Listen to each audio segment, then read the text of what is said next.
Hello, my name is Dr. Jeffrey Barsuk. I am the Robert Hershtick Professor of Medicine and Medical Education at Northwestern University Feinberg School of Medicine. I currently serve as the Executive Medical Director of Northwestern Simulation. I would like to welcome you back to another podcast in our series on simulation and healthcare education. In this podcast, we will continue to discuss key issues in healthcare simulation-based education. Today, I have the distinct honor of interviewing Dr. Jenny Rudolph. Jenny is a lecturer in anesthesia and Senior Director, Innovation at the Center for Medical Simulation at Harvard Medical School. Jenny received her doctorate in organizational behavior from Boston College, was a National Science Foundation Fellow, and studied system dynamics at MIT Sloan School of Management. Her work in simulation, debriefing, and team training is world-renowned. Jenny, it is an honor to interview you today, and as I told you, I've been looking forward to this all day. Thanks, Jeff. It's a delight to be here. I'm equally a fan of your work, so I'm looking forward to a great conversation. Me too. And I kind of break the ice with learning a little bit about your background and how you got involved in sim. And it's interesting, as I've been doing more and more of these podcasts and someone tells me about their background and how they got involved in sim, your name invariably comes up, how you helped them on their career in sim. So now we get to turn the table and hear about how you got started. Well, I was listening to your introduction of me and I was thinking, wow, she sounds like such a nerd.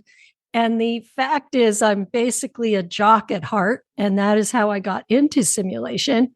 I happened to row crew in college, and then I also rowed crew on the U.S. team. And we videotaped our trainings, and we watched them, and we analyzed them. And when I stopped rowing, I was super disappointed that I was going to have to actually get a real job.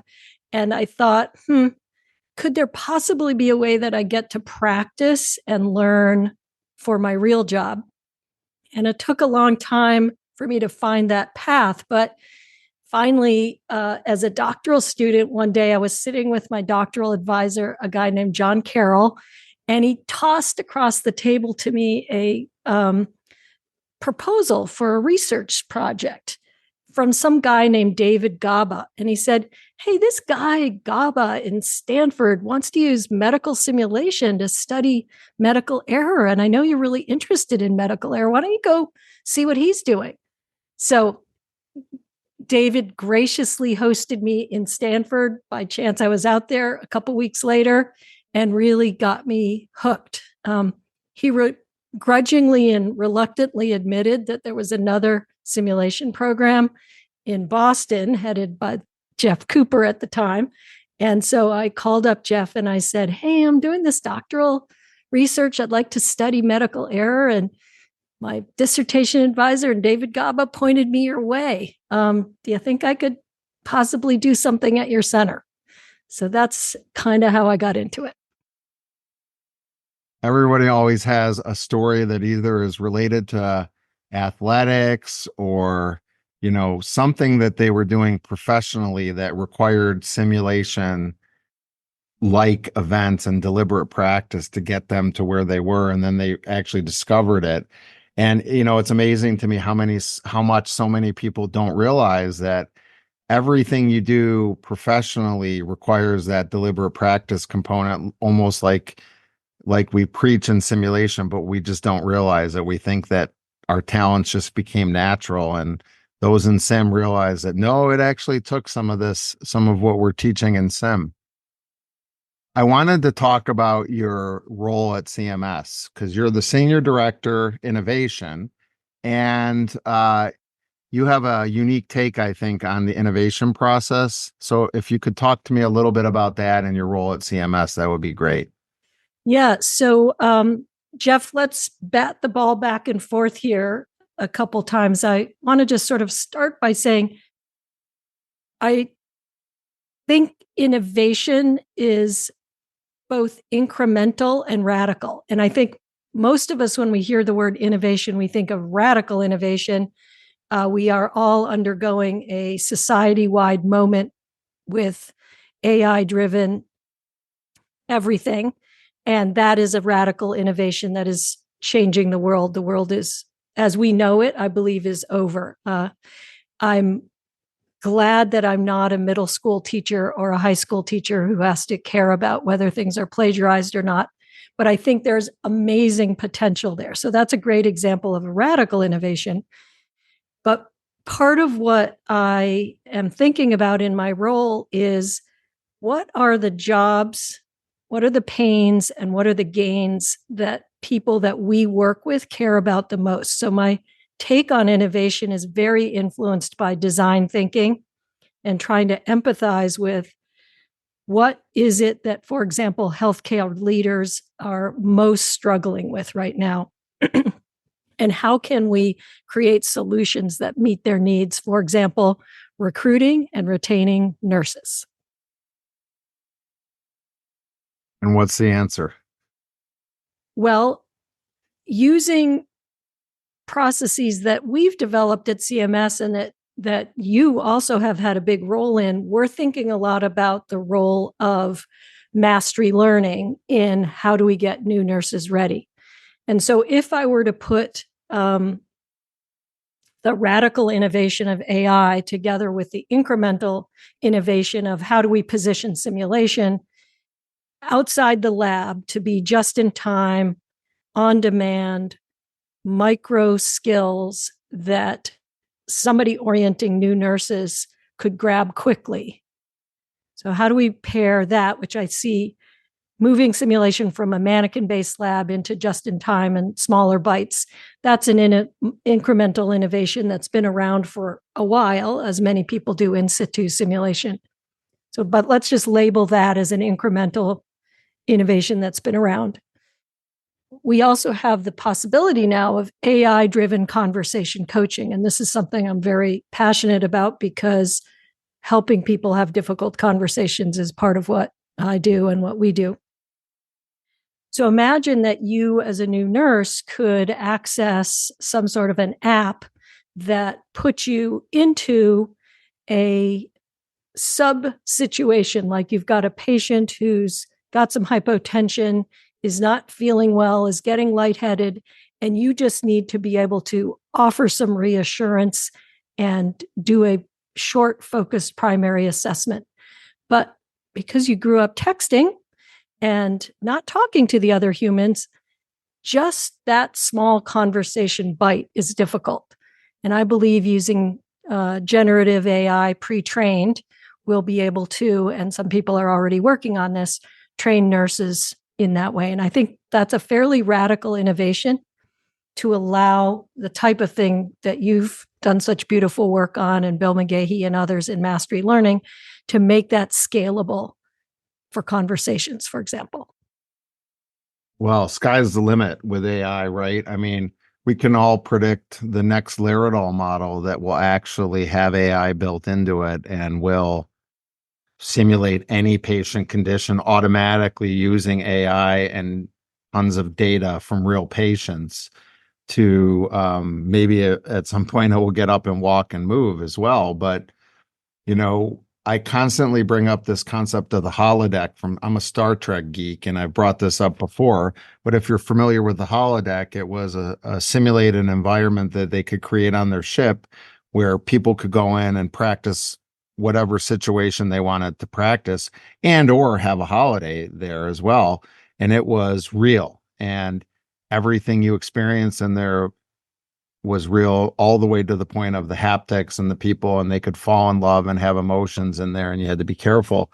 And, you know, when you say the world is over as we know it, that is true. I mean, we're going to have a lot of these ethical issues as well to deal with, which is kind of a side note, but sky is the limit as to where we can bring simulation into the workforce with AI and even other modalities like augmented reality or virtual reality as well.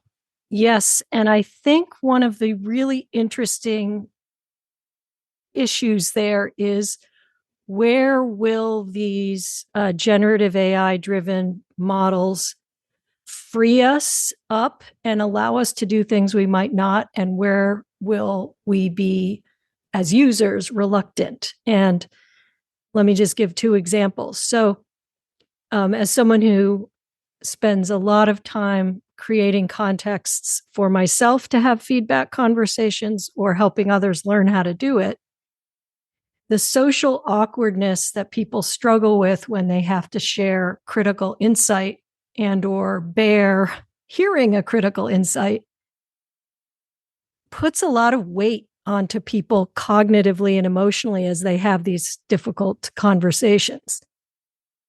And many people, going back as far back as Second Life, you may remember that as an app on our computers and available online. People often feel much more comfortable interacting with a non-human when it involves trying out something new or when it involves getting feedback about what they're doing.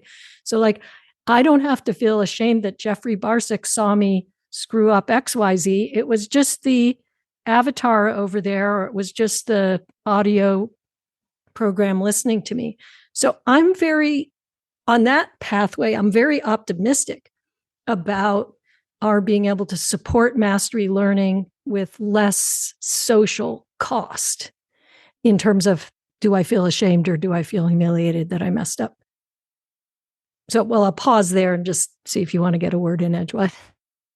Love it. I see your point on that. I guess the challenge that is some of that uncomfort that our learners do experience when they're there with Jeffrey Barsuk watching them, I think is also a good thing, because in the real clinical world, if you're not nervous about something you're doing that's high stakes with a patient, then, maybe you're in the wrong profession. I mean, I tell my learners all the time is, even now when I'm doing a bedside procedure, my heart rate goes up beforehand, and it's good to be able to learn how to perform under those conditions. Whereas for some people, it could be potentially freeze them and make them not be able to perform in a tough situation where a patient is crashing, et cetera.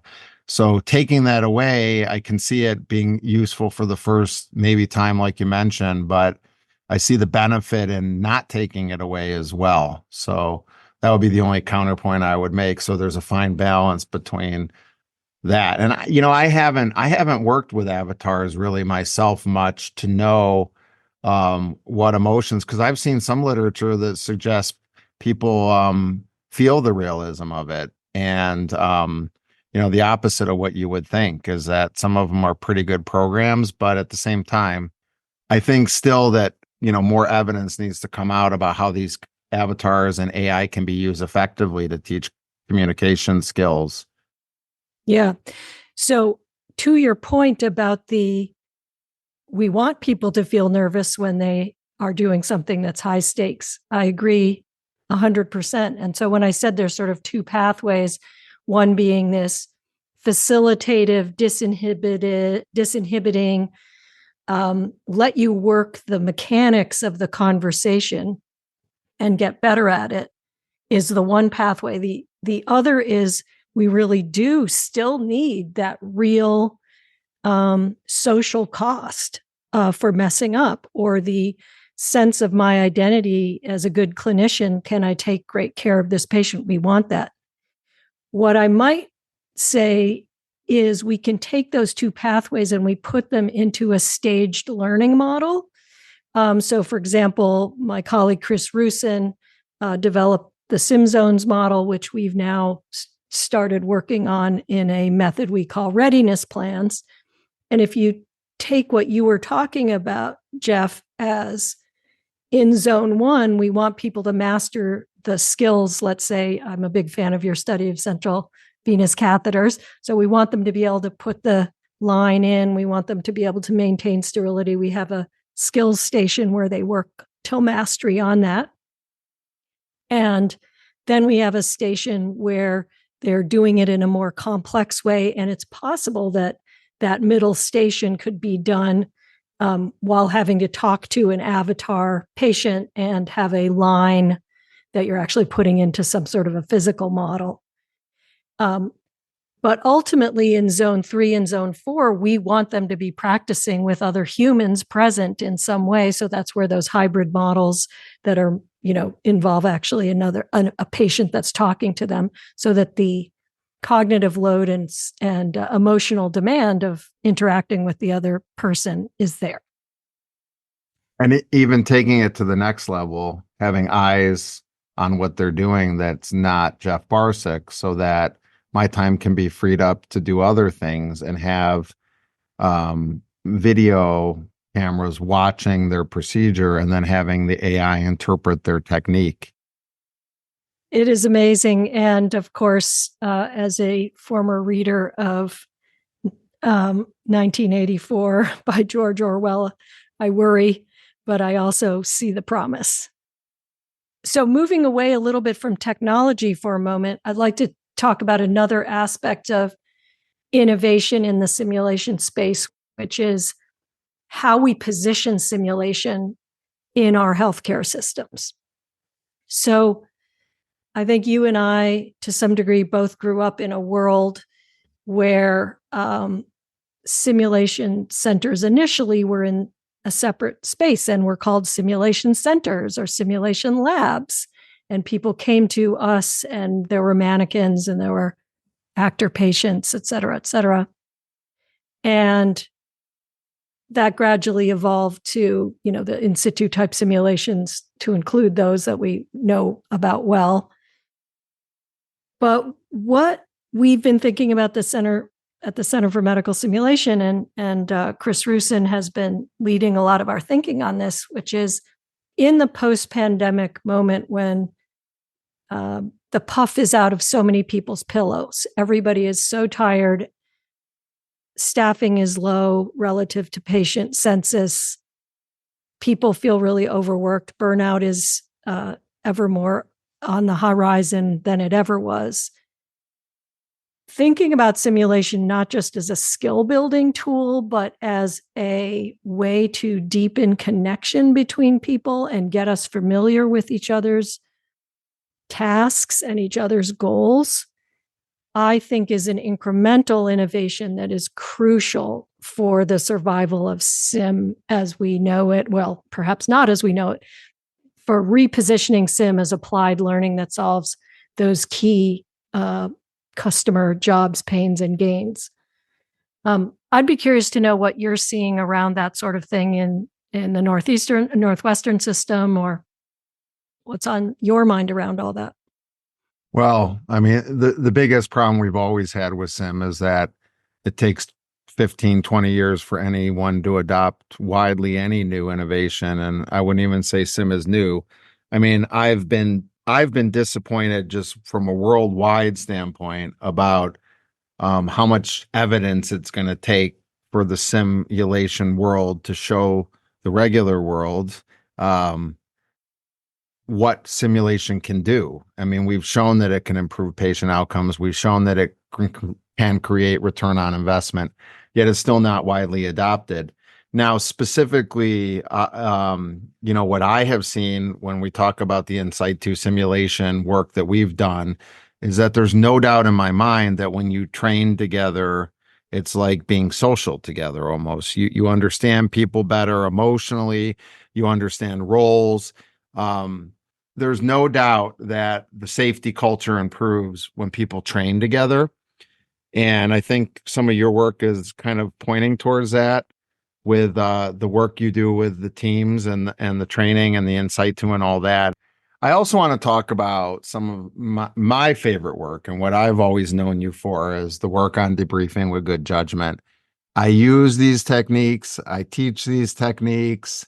I think it's so cool, and it's so hard actually to do it right. To talk and debrief and give feedback with good judgment.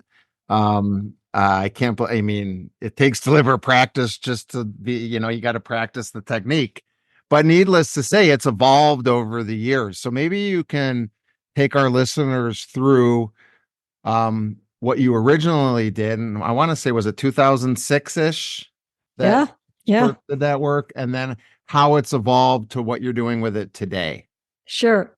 Well, I'll give the little headline as to what we're doing today, which is we started the process focusing just on debriefing, and I'll come back to that. And now what we're thinking about is how do we apply the commitments and values of debriefing with good judgment when you're teaching, when you're coaching, and when you're debriefing. So I'll come back to that in a minute. But what I want to start with is, in a way, the journey of inventing debriefing with good judgment is a great reflection of different kinds of innovation, because part one of it was I suffered just like you do, and everybody does, with the social awkwardness of telling somebody that you think they didn't do a good job or they messed up. And I was a doctoral student, as I mentioned to you, at the Center for Medical Simulation, watching debriefings all the time and seeing my beloved mentor, Dan Raymer, do these beautiful debriefings, which I would now characterize as hidden judgment debriefings, where he asked questions, got people to reflect in a beautiful way, and sort of very, very gently kind of would maybe slip in a piece of information about something they could improve or had missed. And I was just struck with the fact that my other mentor, Jeff Cooper, was constantly saying, we have to be open and honest about mistakes. If we're not open and honest about medical error, we can't get better, we can't learn. And he published some beautiful articles on that in the late 70s and early 80s. And so I was sort of looking at my two mentors thinking, Dan's doing this kind of hidden judgment debriefing, and Jeff's arguing that we should be really open, and we're not walking our talk, basically. And at that moment, we got a grant to start developing what later became the Institute for Medical Simulation, or Healthcare Simulation Essentials course, which was our instructor training course. And I thought, how can I possibly weave these two together? So this is where if I could call it, this incremental innovation came about, because I basically used the ideas of Chris Argyris, who had this thought, like, you can't pussyfoot around, you got to be straight with people. And so this very painful thing of like having to tolerate anxiety in the service of growth, like I have a critical insight, how do I share it with you? And I realized I did a great job doing that, and I could do it if I assumed the best of you. Like if I think you're an idiot, then I have to lie. I have to cover that over. I can't be like, yo, you're such an idiot. So I'm going to pussyfoot around and I'm going to hide what I think. But if I can convince myself, even temporarily, you're really smart, you're capable, you're trying to do your best, and you deserve to get this insight that I have, and I could be wrong. That was sort of like that pain point for all of us, which just sort of drove me and the team at CMS into that. It's eye-opening when you do it, because it really, we always say, you can't just will a safe learning environment, right? Psychological safety is something that has to be shown through actions and repetition of behavior. And then when your learners come back, maybe the environment is more safe for them. But this type of debriefing style, giving feedback in this way, really, I think, disarms everyone in the room, and it makes them more open to having a conversation, and it creates an environment where we are learning together now. And I take it a step further, and when I teach about this style, I talk about how I never, when I'm giving a little mini lecture, if I have to, it's not about Jeff Barsuk's way of doing a central line. It's about the guidelines, or it's about the literature, or about this study that we read. And then that kind of opens the floor for the learner to say back, oh, I read this study. A perfect example is, and it's a small one, is that the chlorhexidine scrub, okay? It's a back and forth motion, and most learners do it in circles, and that's left over from doing betadine, okay? The FDA approval on the labeling is for a back and forth motion, and people, when I have to give feedback on them doing it in circles, I'll just say it's FDA approved that way. And that's a fact. It's not the Jeff Barsuk way. And I'll acknowledge that, oh, doing it in circles may still be right, but it's just we don't have the data for it. And lo and behold, because that conversation happens, just recently I had a learner say to me, I just read a paper that showed that you can do it in circles and it's just as effective. And I said, oh, that is so great. Why don't you send that to me and we'll look at it together? And and if the feedback was given in a different way, and it wasn't feedback with good judgment, you could see a learner that wouldn't feel open to doing that. Yeah. So, Jeff, I want to understand a little bit about how you think that's working, in that I heard you saying it's very straightforward. This is my word I'm putting on what you said, which is I just say to them, the FDA approves a back and forth gesture. The other thing you said that was important is it's about a standard that's generally accepted. And it seems to me that you said also there's something that's disarming about that. And how do you think that works, or why do you think that works? Well, so first of all, I didn't give you the segue I would have given into it. I would state the fact I noticed that when you were cleaning that you were doing it in circles. And then I don't go, I like to skip the I'm concerned because I'm bringing it up and it's on a simulator and I'm really not that concerned because we're going to practice it until you master it. But then I will just say the why, or I'll say, what are your thoughts on that? Yeah. And most of them will say, well, that's how my attending taught me how to do it in circles. And then I say, yeah. And I said, I thought that too when I first learned it as well, the same way. And then I actually just stumbled upon reading the directions on the actual packaging for the chlorhexidine and said you do it in back and forth scrubbing motion. And I did not understand that at all. So I looked at some of the primary literature for it and found out the reasoning why. And it turned into a little mini lecture that I think people remember, is that the original thought was that bacteria can grow up to 5 cell layers deep on the skin, and that scrubbing back and forth motion kind of gets there and deep. And I think that kind of hits home more. But I say, and I've looked for studies on the circle method to see if anything, and I can't find anything.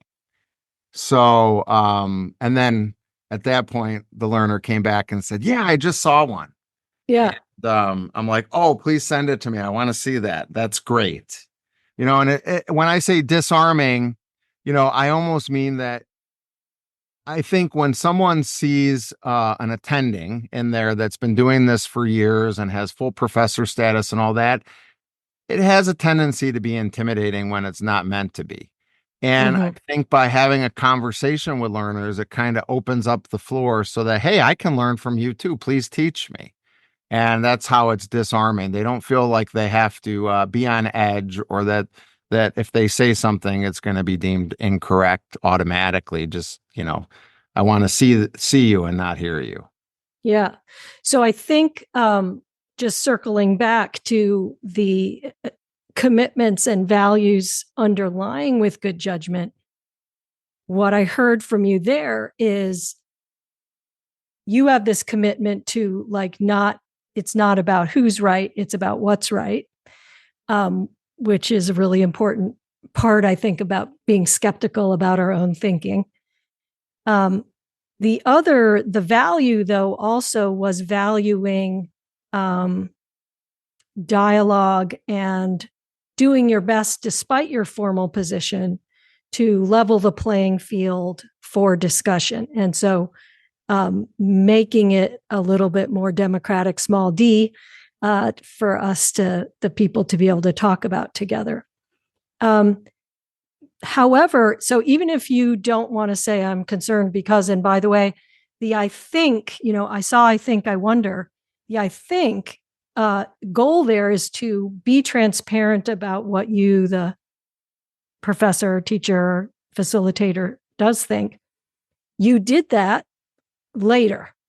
And so that value or commitment to, if I'm going to ask you to share your thinking, it seems fair for me to share where I'm coming from and where I'm coming from. But not only fair, it really helps the learner know why you're asking, because one of the things we've discovered is the cognitive load is so high on learners to guess what you are thinking, Professor Barsuk, because I want to get it right. And so when you reveal your thinking, all of a sudden it opens the way for them to share theirs. Otherwise, their focus is guessing your thinking. And do you think that that should be done more upfront, or is it okay to do it more down the road? Because my thought process on that is let the learner try and think about the event and come up with what happened and why themselves. And then if they're right on the money, reinforcing that. And if they're not on the money, kind of then the role of the little mini lecture to say what your thoughts are. I think both can work. I think there's always a risk when you don't reveal your thinking.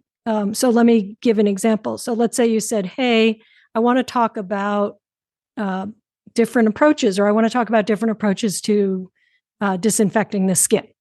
I noticed that you put on the chlorhexidine and circular motions.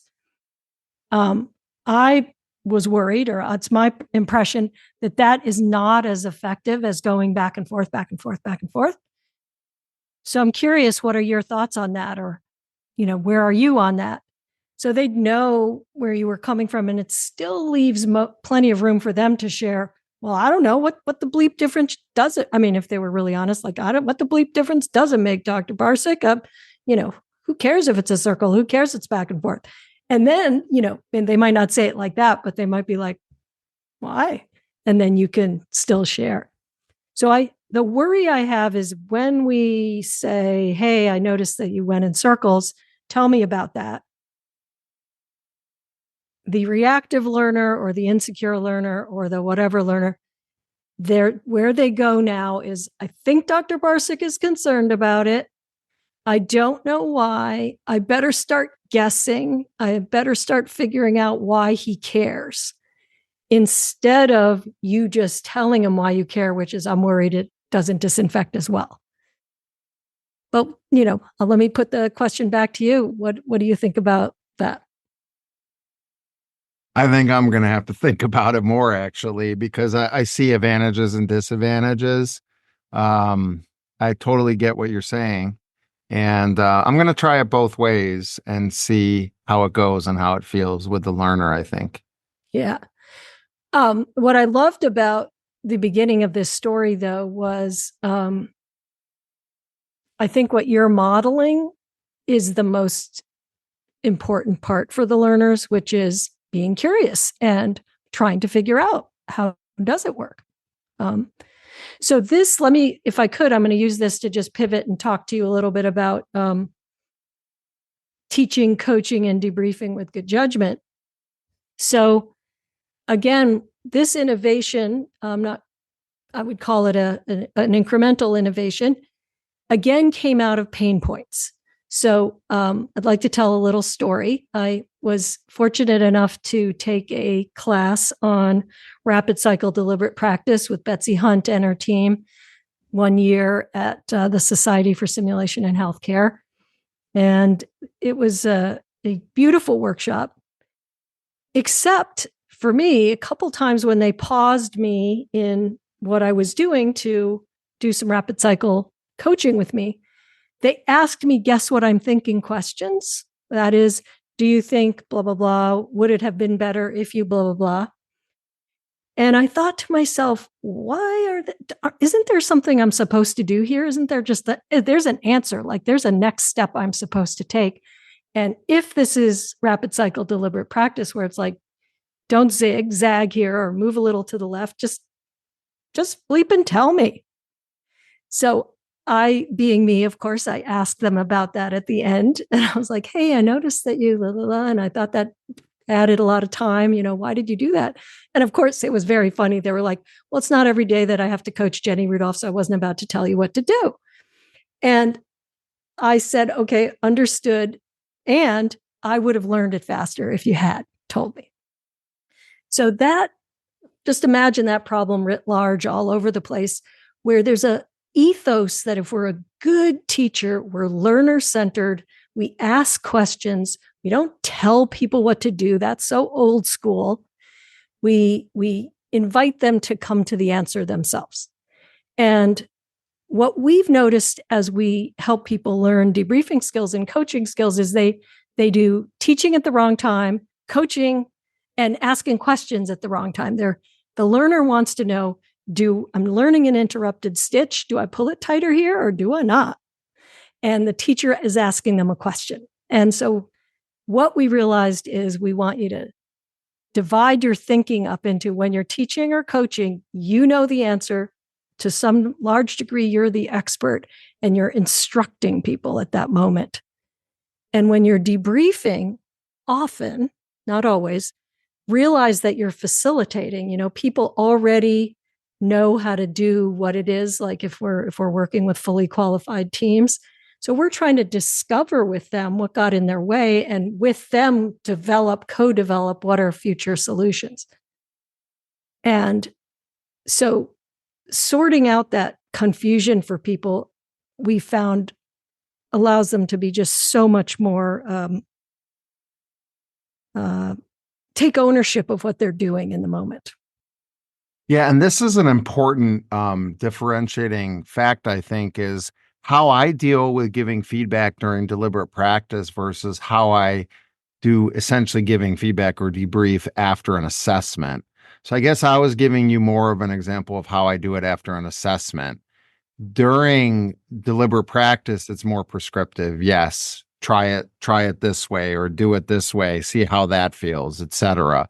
Because like you said, at that point, we're trying to perfect a skill and trying to figure out, especially if you're doing a stitch, like I've gone through this myself with David Salzman. We have a course we give at IMSH on deliberate practice where I'm actually the learner and he's showing me how to throw a stitch, which I hadn't done previously since medical school. And it's very important, to, while you're doing it, try it this way, pronate your wrists more, do this, do that, to be much more prescriptive than to try and elicit everything that's going through their mind and make them guess what the instructor is getting at. Yeah. Right. So those pieces are incredibly important. But the with good judgment layer on this is that ongoing commitment to transparency. And so that's why I think it'll be fun, and or at least for me, fun and interesting to hear from you later about where you decide to reveal your thinking in your debriefing process.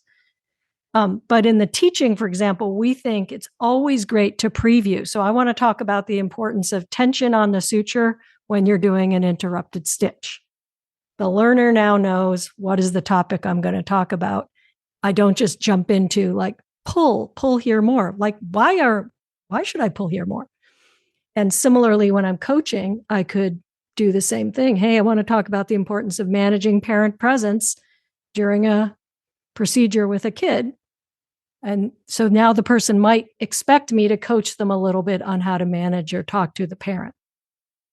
So I'm always revealing where I'm coming from, not making the learner guess. Kind of like signposting, but I think we're not as effective at doing that, and I, that's something I can certainly work on as well. I do it more globally than specifically in the moment. Now we're going to talk about the procedure itself and try and break it down. And at the beginning, I'll say I'm not going to be able to talk about everything. There's a few things I'd like to focus on. Okay, well, I just complained about the fact that it takes 15, 20 years for innovation to be adopted. I want to talk about your perspective on getting leadership to use SIM and how do you get people to buy in? Yeah. Our perspective is that the design process itself is the way that we get people to collaborate together. And starting with the pain points of our clinical partners is the way to go. An example is during COVID, people were clamoring for us to come and help design, run pop-up SIMs for the OR so we would know how to take care of COVID positive patients, how do you intubate them without yourself getting infected, those kinds of things. So if you imagine that grabbing us and pulling us in experience that many SIM people had, if we haven't identified a problem or a precious goal that our partner really cares about, we are going to always be on the outside. That's step one in my view. So no urgency, no program. The second is we have to have a coalition with our partners to co-design it. We can't treat our partners as extras in our movie. And then third, as we co-develop, we found, and this is again drawing on the work of Chris Rusin, that if we start with the situations that people want to be ready for. So an example I gave earlier in our talk was new nurses who are uncomfortable talking with patients. If we can help in nursing orientation to much more quickly have those nurses be ready, our partners are much more motivated to help us.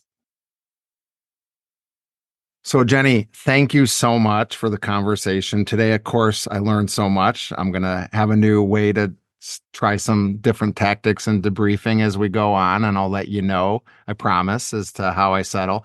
I guess it's probably going to be probably a hybrid of both methods, but we'll see. And just thanks for the great conversation and taking the time today. Thank you, Jeff. And it's a pleasure for me as well. So to our listeners, thank you for listening today. In future podcasts, we will continue to discuss key aspects of simulation healthcare education with experts in the field. Bye for now.